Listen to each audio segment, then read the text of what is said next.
Okay, another encyclopedia entry nobody asked for, but I was actually looking for something else and I came across this and I thought, you know what, we have to go over it. Now, typically I do not read the entry before I read it with y'all, like making a video, but this one I went ahead and read part of it because I wanted to make sure that I wasn't gonna get hit for it because I'm on warning. There's some crazy stuff in here, like stuff that they did not teach us in school. So if you're new here, my name's Sandra. I love old books. Right now we're in the Chambers Encyclopedias from the 1890s. I just got some new ones as well. Cannibalism, or anthropophagy, the act of eating human flesh as food, a practice widely spread at the present moment among many of the lower races, but which has not infrequently held its place even among peoples at a comparatively high level of culture. There is perhaps no quarter of the globe which has been free from what appears to our eyes a practice essentially so degrading to human nature, but one hardly so repellent to the minds that hold no very exalted notions of the inherent superiority of the human animal. The emotional and religious attributes of man that have become current in civilization have created the widespread horror that prevails against such disrespect to the temple of the soul, and the elemental idea of the spirit life's survival in disembodied form, but with all its old and even added power, has perpetuated the idea of its being an imperative necessity to conciliate the goodwill of such powerful forces by reverencing such symbols of them as are accessible. Exalted ideas of the value and dignity of the human soul must needs be accompanied by a corresponding increase in the respect due to the sensible envelope for which it cannot be separated without disruption, and thus the fleshly body would simultaneously gain the benefit of the reverence that was recognized as due to the sentient mind and the animating soul. Such we must expect to be the uniform evolution of the reverence paid to the body as an indissoluble part of the complex nature of the living man. But when we turn to the actual ascertained facts, we find that the movement has been by no means so normal throughout as our theory would seem to require.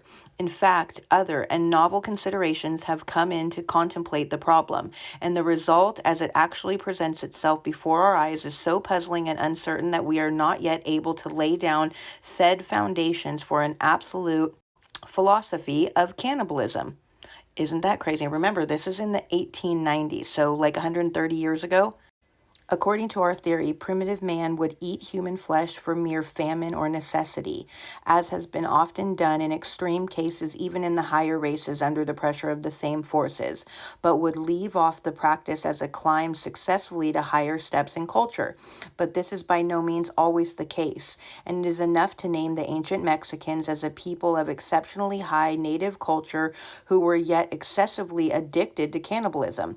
And even at the present day, the Monbudus, Zandes, Fans, and other tribes in the large central zone of anthropophagy that crosses Africa along the equator from east to west, who habitually practice cannibalism in its most repulsive forms, even to the even to the length of buying and selling human flesh for ordinary diet, including some of the most advanced or advancing of Negro races. Again, the New Guineans are fine men, physically and intellectually, and the same is true of the Bataz and Sumatra, and still more of the Maoris of New Zealand, who were cannibals but half a century since. Dude, that's crazy. The light just went out all by itself. Nowhere has the practice more widespread than in Polynesia, especially in the Fiji, New Hebrides, and New Caledonian groups, but here it has been almost completely eradicated by the efforts of the missionaries and the spread of European ideas. The absence of wild or domestic animals in the Polynesian islands may account to some extent for the wide prevalence of cannibalism. If it be true that the primitive reason for the practice is sheer hunger or at least the desire to eat flesh. The habit, once contracted, would naturally enough become persistent and be indulgent in afterwards for its own sake, for much of the evidence goes to show that the relish for human flesh, once acquired, tends to grow into a confirmed appetite.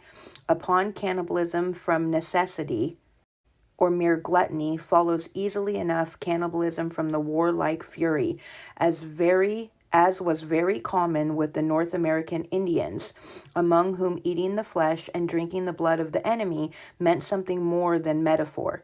Cannibalism from a kind of morbid filial affection, as customary among the Bataz, is a moral refinement of the same feeling. This has not been unknown in the social history of mankind elsewhere. The locus classicus of this particular form of anthropophagy is the description in Herodotus. 426, I'm not exactly sure what it's referencing to, of the funeral feasts of the Isodones of Central Asia, the pious desire to preserve the spirits of dead friends from passing into the power of those who might wreak vengeance upon them may even have suggested the idea of giving the dead relative the safety of a friendly grave in the stomachs of his living relatives.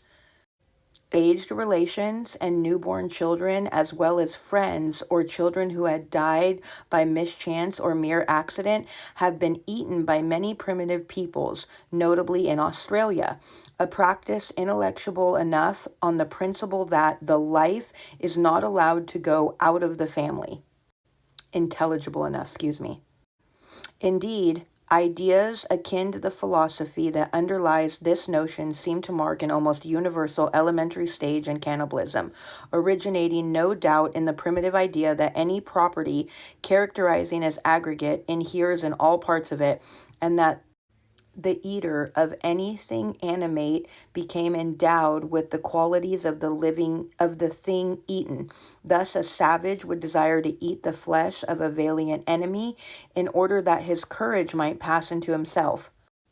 A belief in the transmigration of spirits, of course, underlies this notion, but we know that this is almost universally a commonplace of primitive animism. This magical or religious cannibalism as a kind of Eucharist rite marks the highest development of the practice, and we find it not only among the Maoris and the Australians and North American Indians, but also maintained with what would otherwise be a completely unintelligible persistence in the semi-civilization of the Aztecs. The notion of presenting food to the gods is almost universal among savage people, and this would naturally be human flesh among a people to whom cannibalism was customary. Of this, again, the best evidence is that from Mexico, but Mr. Lang has proved conclusively that human sacrifices with no other origin than cannibalism survived even in cultured Greece. At least where the victim offered was a captive enemy or stranger, the human sacrifice may be safely regarded as a survival of cannibalism. For the disinclination to eat one's own kindred is after all a very widespread feeling among primitive men. Just as they do not eat their own totem, so savage men commonly observe the same restriction in preferring